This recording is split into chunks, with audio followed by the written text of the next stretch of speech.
Hey, can you hear me? I can hear you, yeah. Okay. Oh, this has me listed as King Trollex, which is, Yes. that's my kids. So hold on. Let me just see. You have your video off right now. Yep, hang on. Okay. There we Oh, go. there we go. Okay. Good to see you. Hey, Well, that's a nice. likewise. That's a nice Yes. rug, man. Thank you. I'm actually, I have the video camera on the ceiling and I'm laying flat on my back. Okay. Let me see if I can change my name from King Trollex to something else. Rename. There we go. Okay. There we go. Better. Yeah, I guess kids have been using Zoom for social media or social networking now, right? They taught me to use it. Okay.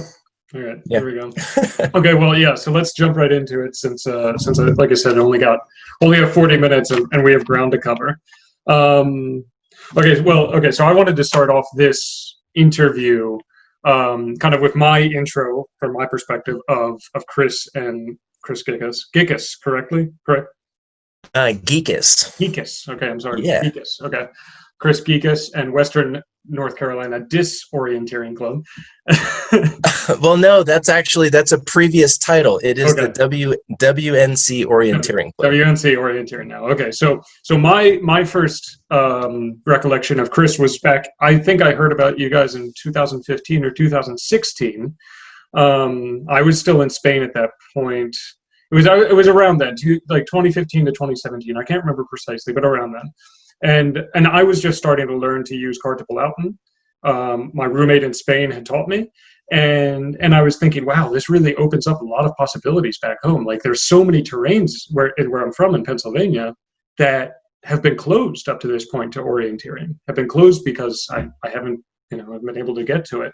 And something else that I was really the reason I really wanted to interview Chris about his experience about this is because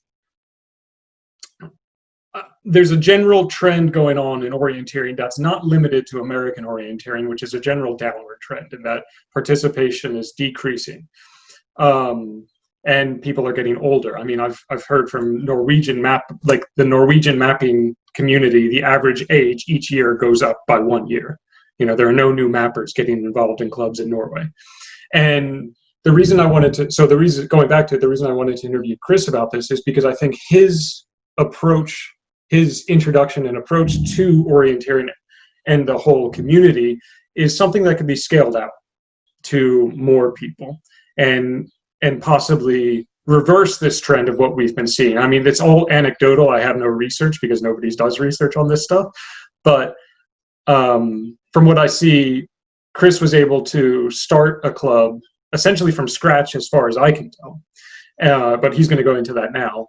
And I think it's important to be aware that this can happen in the US with certain resources and certain knowledge. So it's all, sharing that knowledge is really important. So without me going on any further, Chris, could you introduce yourself and kind of and WNC and then you have your bullet points, correct? Yeah. Sure. Yeah. So I have a list of topics to touch on so that we don't go too completely off track, because I tend to do that. But my name is Chris Gkikas. I live in Asheville, North Carolina with my family. We moved here in late 2014. And I guess I can start hitting some of my bullet points, which include I started running non-competitively just for fun when we had kids. I read the Born to Run. I started running barefoot. I transitioned to wearing sandals. I ran some ultra marathons, and it's like a really canned, typical type running obsession that began for me. And then we moved to the mountains from Florida, which couldn't have been any more different. And I really fell in love with steep climbing, and that led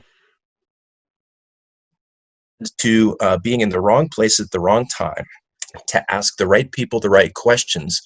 And I got admitted into, for better or worse, the Barkley Marathons in 2015, which was an incredible experience. Not just the race itself, but the leading up to it was far more memorable for me than the experience itself, which was over in a short 14 hours or so to complete Short one loop, which involved, the most memorable part for me was that it involved navigating with the map and compass. I grew up in the concrete flatlands of South Florida and never stepped on a mountain in my life and never had any reason to know where I was going. But what I took from the Barkley was that I didn't have the time or the capacity or the talent, and now even the physical strength anymore because I've got a bad back, or it's worse than it was. But I realized that orienteering, which was, when you get into the Barkley,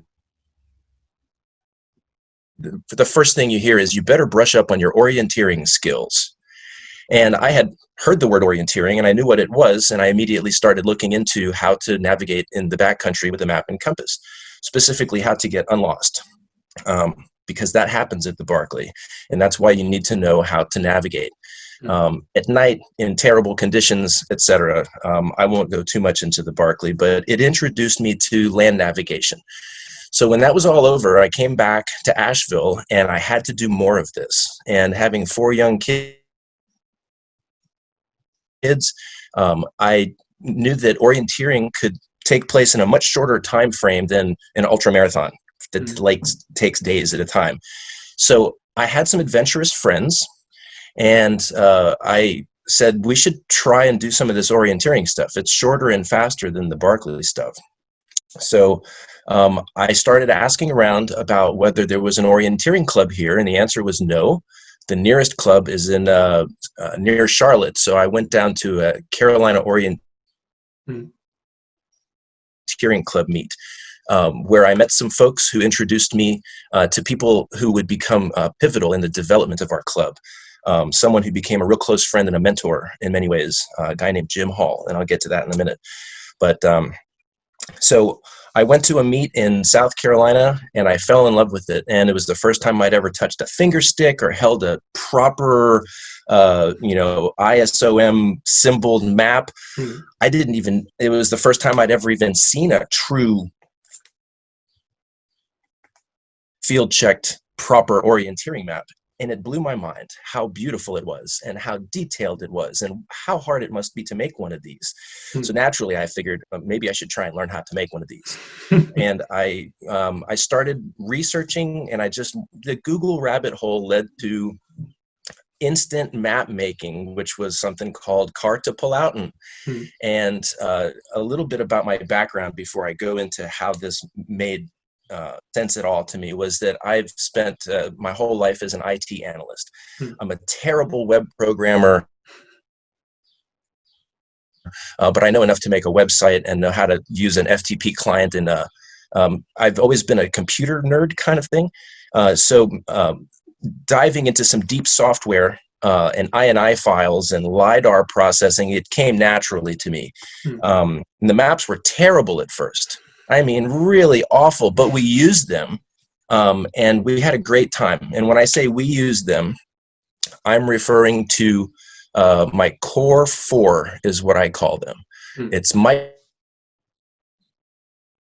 Geyer, Brandon Smith, Brian Hoofnagel, and myself. And we knew that running around with a map to try and find places in some scrambled order sounded like a lot of fun, and it was. We showed up with terrible maps with no orienteering flags. I didn't even know that the flags really existed or that I could buy them myself. And Jim donated them to us, which is a part of how Jim continues to be the patron saint of orienteering in this area. But we used an app called GPS Orienteering that beeps when you get to a certain intersection. And we had failure after failure, but we had so much fun. And it kind of led to something that we called the Asheville Disorienteering Club. We didn't have any permits. We didn't have any insurance. We didn't have any clue. But we were jumping fences and we were dancing in random intersections when the phone beeps, and no one knew what we were doing. But then a few friends started to catch on, and we started to invite more and more people. And Jim said, you really could use a proper orienteering map. And I said, well, the ones we're using are good enough. And he says, no, you should probably learn how to make a real orienteering map. So I followed as many online directions as I could, using card to pull out and LiDAR data and LAS tools. And I mean, it's a alphabet soup of software and acronyms, and you have to use 7 pieces of software to get one file to print. Yep. Wasn't for beginners. I had some technical capacity, but I stumbled through all of this stuff and realized at some point that the demand had exceeded the label of a disorienteering club. I wanted to have an event in a place where I needed a permit. Getting a permit meant needing to have insurance. Having insurance meant having to have some type of legal entity. So I formed a company and an LLC, and I bought insurance, and I got a permit. And now we switched from the Asheville Disorienteering Club, which still remains to be the weird, sweaty underbelly of the WNC Orienteering Club. And those are events we can't really talk about. But we developed from really bad maps to less bad maps. We bought flags. I bought a timing system. I tried to build a timing system called OTIMCON by learning to solder tiny microelectronics together with the help of a guy in Croatia named Stipe, who is a mentor. And I can't thank him enough for fueling the fire of this passionate pursuit of coming up with a great map and a great experience for a now growing number of friends. So once we formalized things and started calling it the WNC Orienteering Club, I started to invite more people. I started to have bigger events, and they're really not big events. Our maximum ever attendance was 42 people, I think. And it was a fabulous time that involved swimming across strips of water at Lake James in North Carolina, which has got a million little fingers and a ton of mountains on either side. And, you know, we had waterproof maps. So you stick them between your teeth and you swim across, and that's your route choice. And that was the biggest draw we ever had, was about 40 people.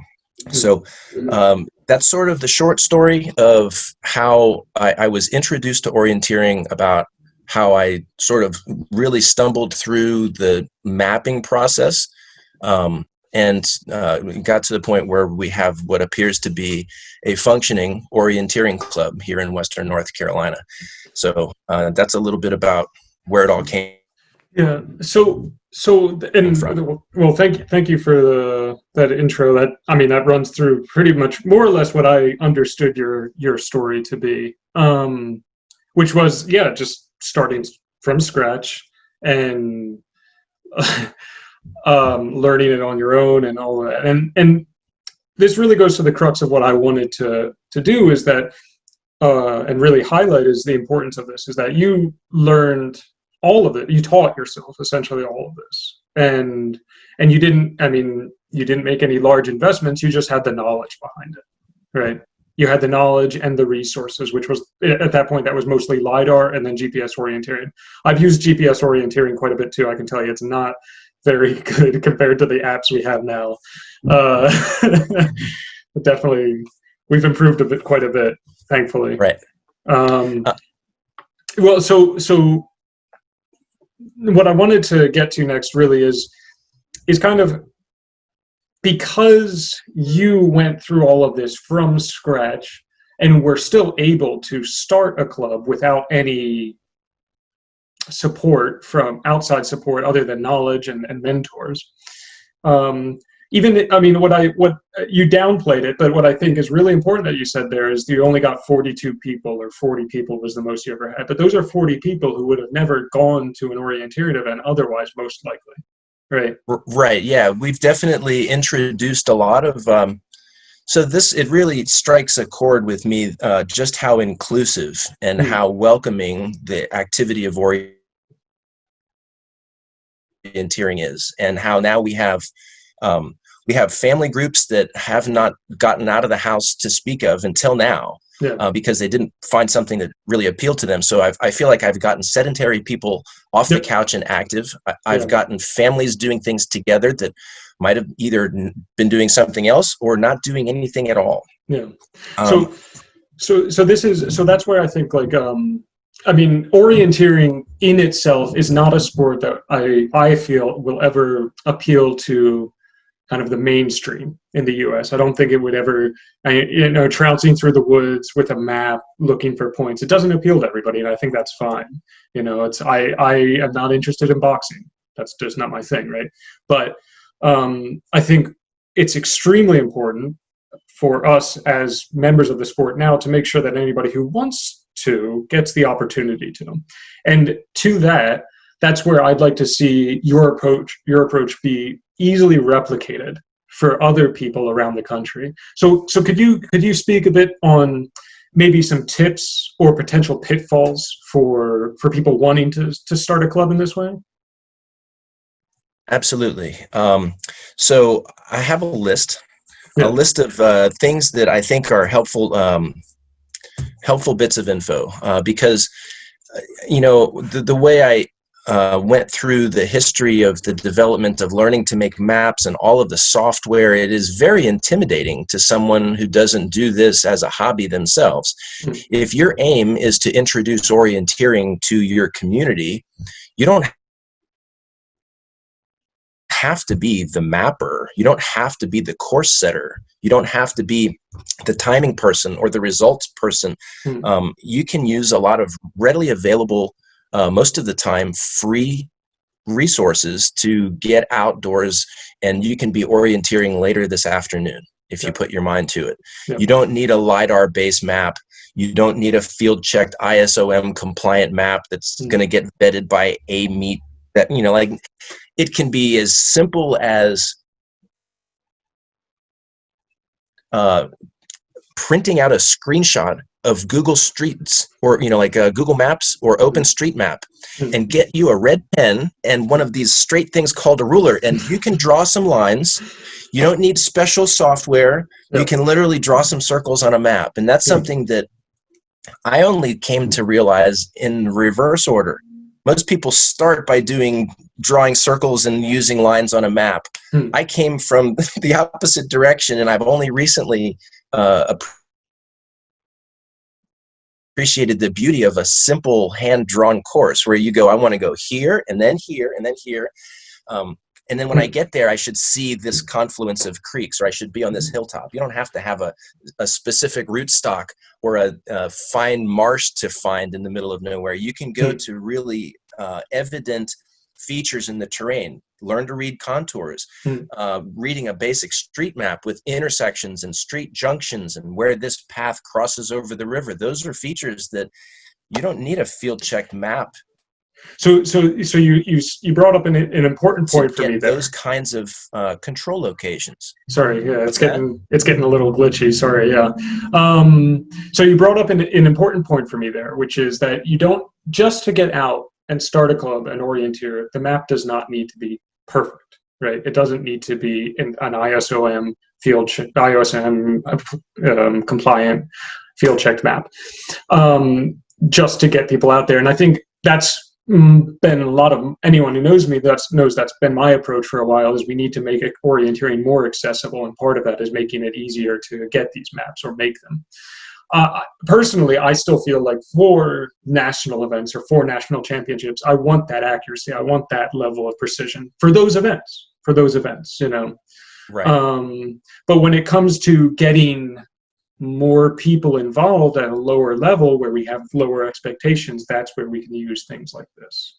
Right. Sure. And I think this is a good point to also mention what we talked about before, which is we aren't going to go into your mapping process and workflow in this interview, because that would take much more than the 40 minutes that Zoom gives us. But I wanted to make sure that everyone is aware that you do offer you map professionally now, correct? Yes. Okay. And something else that we spoke about before that's kind of a project that's in development, we could say, is that you might be offering courses for people who want to learn your process on how to make these maps, correct? Yeah, that's something that I've offered before. There hasn't been very much interest in it. It's not It's really in-depth, really long type of training. It's not very inexpensive, to be honest, because it's taken me 3 years to hone a process that is not very, yes, it's formulaic, and I can give you a recipe to go from 0 to ISOM map, but is a lot to it. There's a ton of different moving pieces, and I can teach you to do that. I prefer, so here's the point. When I met Jim said, can you teach me to make orienteering maps? And we sat down together, and I realized very quickly how difficult a task it is to teach anyone, how to make an orienteering map, which goes back to my point of you don't need a proper orienteering map to navigate with. Like there was a time when all you had was USGS topographic maps, and intersections with streams and creeks. So I would suggest maybe finding somebody who does have some tech knowledge and set them to the task, so you don't get overwhelmed with thinking that you're never going to produce a perfect map, because there is no perfect maps either. They can be pretty good and pretty close, but I realized a while ago that the best map on any given day is the one you're holding in your hand, and it hopefully is good enough. But yeah, so as far as you say find someone who's a tech mentor, somebody who can kind of walk you through these steps. And I think there's something we said before is there's a lot of different approaches to this. There's lots of different ways to do it. There's probably as many approaches as there are mappers. But I think what your company's name is Northline Navigation, right? Yes. Okay. Yeah, so that's right. I have sort of two halves of the same business. The WNC Orienteering Club is public events and meets and stuff like that. But Northline Navigation is commercial mapping, training, and that type of thing. So it's products for Northline Navigation and events for WNCOC. So I mean, Chris is quite modest and doesn't like to talk himself up, but I encourage anybody who's interested in getting a map made properly, a well done map, to contact Northline Navigation, because I think you do great work, especially with the whole remote mapping process. So thank you. So here's a point about. So I noticed that in our Zoom meeting, the thing is a WNC orienteering and future applications or something, future something. I think now is the best time to talk about the future, because we're apparently in some different phase of I guess society and life now. Let's talk about how you view the current pandemic and current circumstances changing. Well, how do you view it changing your club and then maybe others around the country? It's really challenging because you've got a bunch of different regulations. You've got there's infighting and political discussion and confusion about what you can and what you should do and how big your group can be. And I've decided that I think the best approach is to err on the side of caution. And I have stopped all in-person orienteering meets until we can figure out when and how it's safe to resume being in person together. So I thought about how we could get together without getting together. And my experience with using GPS orienteering led me to think, well, God, why don't we just do GPS courses? And we make them asynchronous such that it expands the start window from just a couple hours, which is typically how long it is, to make the course open all weekend. Yeah. So you can show up at 10 o'clock in the morning or 7 o'clock at night, and there's no required get together, and it uses this, the new Usin Ligo app, which has been fantastic as a platform independent smartphone app that tracks your location, keeps your score, and maintains results leaderboard. And that's as best as I can describe it. It's free. It's robust. It works on iPhones and Android devices just as well. I highly recommend looking into it. The settings that you recommend for Usin Ligo for people who haven't used it before?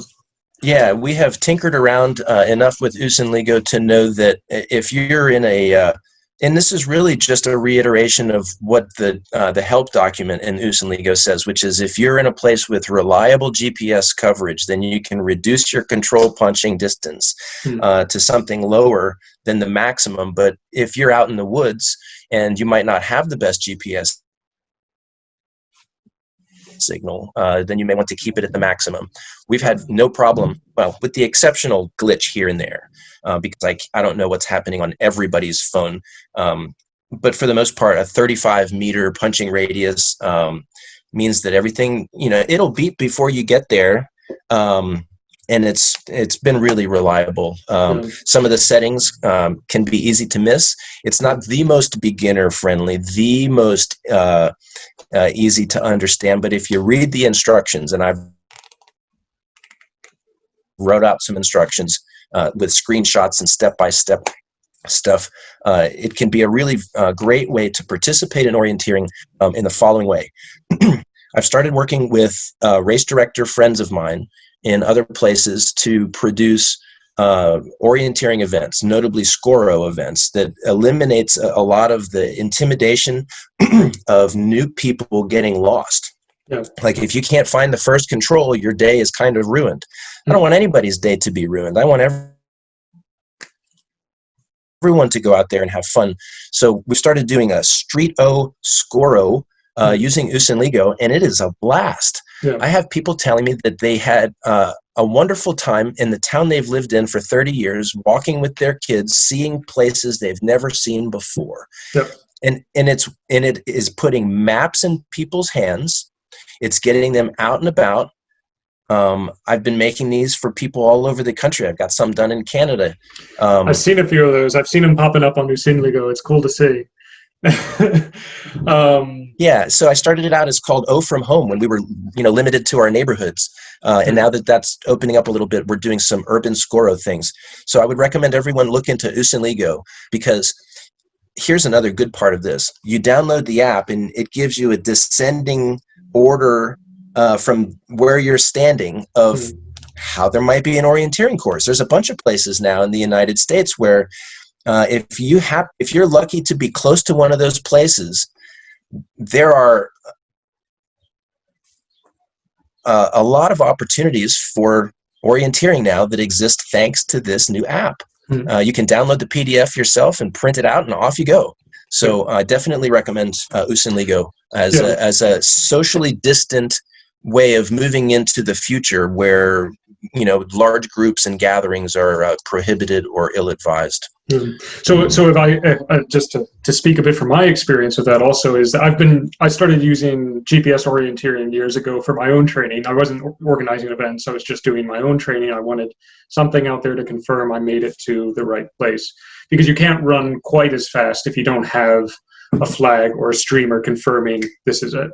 But Usenligo came around and it was much more user-friendly interface. Seems to generally punch better. There's lots of times in GPS orienteering I'd get there and it'd be pretty glitchy, wait 20 seconds and would break up my flow a lot. I've actually, just for my own training, I've moved on to what I mentioned to you a while ago, which is O-Range, which is an app for Garmin's smartwatches.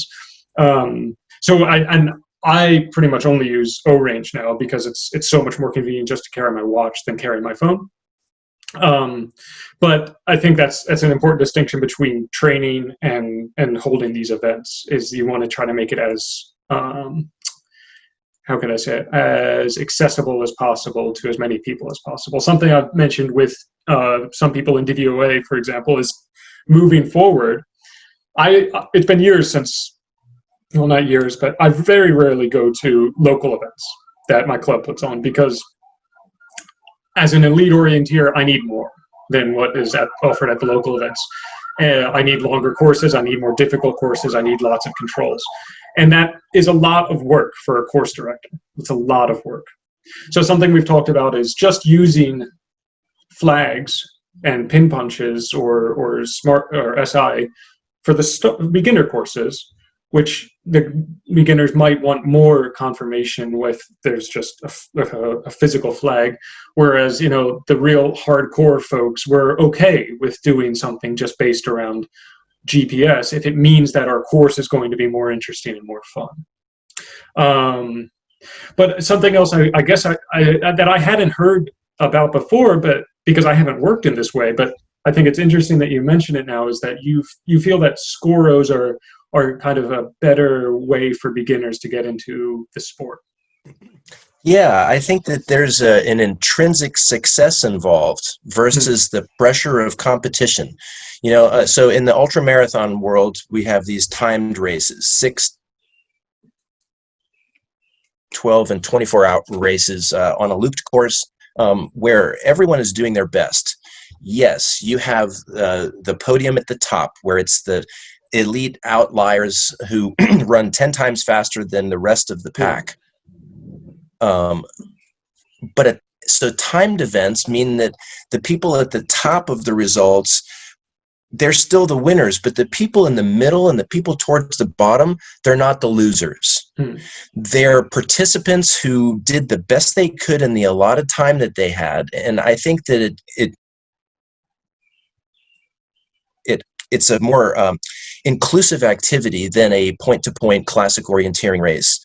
And as such might be a good way to introduce people to a map and compass navigation without the pressure of getting lost. Yeah. If you can't find the next control, then it's kind of all you just go to screwed up. You blew it, right? Yeah. Well, with the Scoro course, if you can't find that particular control, you go find another one. Yeah. And there's interesting ways of spicing that up with weighting them Rogaine style with points so that there's strategy involved. Yeah. I just feel like classic orienteering has some pitfalls that can turn people off. Yeah. And as an introductory, and I know that there are, white course is supposed to be super easy and impossible, yeah. But I think there's a little bit of there's something easier sounding about a Scoro. It's more like a scavenger hunt or a treasure hunt. And I know that these are, a true orienteering race director wouldn't be caught dead saying, that type of thing. But I think that if we were to get away from some of the restrictions of what orienteering sounds like to the beginner, it's intimidating. It's a word we've never even heard before, I think it's a good introduction. Scoro is a very forgiving entry into map and compass navigation, and it works every time. As soon as somebody does a Scoro course, they go, there's other ways to do this? Yep. Tell me more, So I think it's a good introduction. Yeah, I think that's an excellent point. And again, speaking about this from my perspective, kind of as an elite orienteer, is that I really like having a course. I like having a course made for me because I like the challenges that the course planner thinks about with the different legs and the routes and all of that. I enjoy that aspect, and I hope we never lose that. But I don't think changing looking for ways to make things more accessible for beginners is affecting that. And it's what you said, is it's getting people involved without the same pressure of, well, I messed up the second one, so the whole race is gone. It's right. It's I found this many. Okay, that's cool. I found this many. Right. And also it lends itself to the asynchronous type of events that we can look forward to having without social gatherings. Yeah. The Scoros, they're open from 10 a.m. Saturday to 10 p.m. Sunday night. So you get more people who they can't miss it because they were working that day, because it's open all weekend. And it just gives more people an opportunity to show up and get exposed to arguably the most, I wish it was more popular in the United States. I don't understand why it isn't. When you say it, what are you referring to? Maybe we have so many sport options that everyone has a hobby they get into, and in other places where it's more popular, it's rugby, cricket, and football, or orienteering. Here we have 10 million options, and there's just so many things that people can be into, and maybe that's the way it is. But I'm hoping to help change it. I think it skipped there for a second. When you say you wish it were more popular, what are you referring to? I look forward to more people learning about it. Orienteering, you mean? No. Yes. Okay. Yeah. Orienteering, because it's there's so many lessons involved that are, the competition alone is great, but all of the life lessons and the fun and the camaraderie and the physical activity and the lifelong thinking sport, I could go on and on about how and why I love it so much. And so going back to kind of to tie this back into the start, one of the main reasons I wanted to speak with you is because I looked at kind of the history of orienteering in the U.S. and when it was growing, or when it was, doing more or less well, and where we are now, and what does that mean? I remember, for example, Western Connecticut Orienteering Club, which is a great club. They have excellent terrain and they have great maps. I remember speaking with some of these guys that they would go out and just map these areas themselves, and I think about doing that now for my club. Like if I wanted to start a club, and I think, man, like now I might be able to, but years ago I had no idea, no idea at all. And I think that's really what I'm trying to push for, is to lower that barrier, to make it more accessible so that there are more opportunities, because if you only get 40, again, these are 40 people that didn't come out to probably wouldn't have come to orienteering otherwise, but you got 40 people, in Asheville. Right. In Scranton, I get 40 more. Some town in Illinois, they get 40 more. That's where I think this growth could really spark and take off, is making this accessible to people who have just a few terrains around them. They don't, and they don't have money, but they have the desire. And if we give them the knowledge, it can be done, Right. So it can be, it can be done. We have the resources. It's just, we've got to share this knowledge, make sure it gets to the right people. And yeah, because there are people, there are weirdos like us out there, there are weirdos like us out there who want to do this stuff, just they aren't sure how. A good example is my brother who contacted you a little while ago, I think. I've been helping him out actually a little bit since then, because I've been working on my skills quite a bit with remote mapping. But years ago, back in 2015, when my brother in Blacksburg, Virginia, wanted to start a club, he and a few other people, they got together, but the same deal as you guys, really similar, southern mountain town, but they weren't sure how to get started. It's like they try to go through the kind of the normal ways of, we should make a map. Where are we going to map? We're only going to have one map. We got to get the clues, the flags, the SI, all of this stuff. And the investment kept going up and up and up.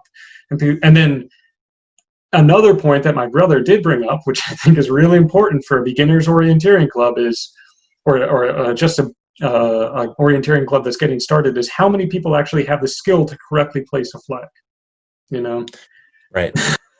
Not many, not many at the start. That's the thing. There's, over time they'll get better, but at the start, not many people actually know how to have the confidence to put that flag out there. And that's GPS, punching saves us from that in a sense. Yes, okay, so it's not as precise as going to the exact point as a flag, but a club that is just starting with people who are just really learning how to navigate can go out and be confident they were in the right place. Right. And yeah, so that's all of this stuff is, I think these are the resources we need to pull together to make that support. So, and yeah, we're coming up to the end here in a few minutes, but like I said, in this interview, the idea with all this was not to necessarily lay out exactly how it was done, just to make sure people were aware of how it had happened for you and for Western North Carolina orienteering. And so for anybody who really wants to dive into this further, contact Chris because he's a good guy, and he can teach you, as he said, in a possible course that's not inexpensive, but he can teach you, or he can at least point you in the right direction. Yeah, in general, I can leave everyone with this. You can learn to do everything on YouTube. There are tons of great tutorials with how to use Open Orienteering Mapper, which is a free and open source equivalent to OCAD. I recommend looking into Purple Pen tutorials on YouTube also.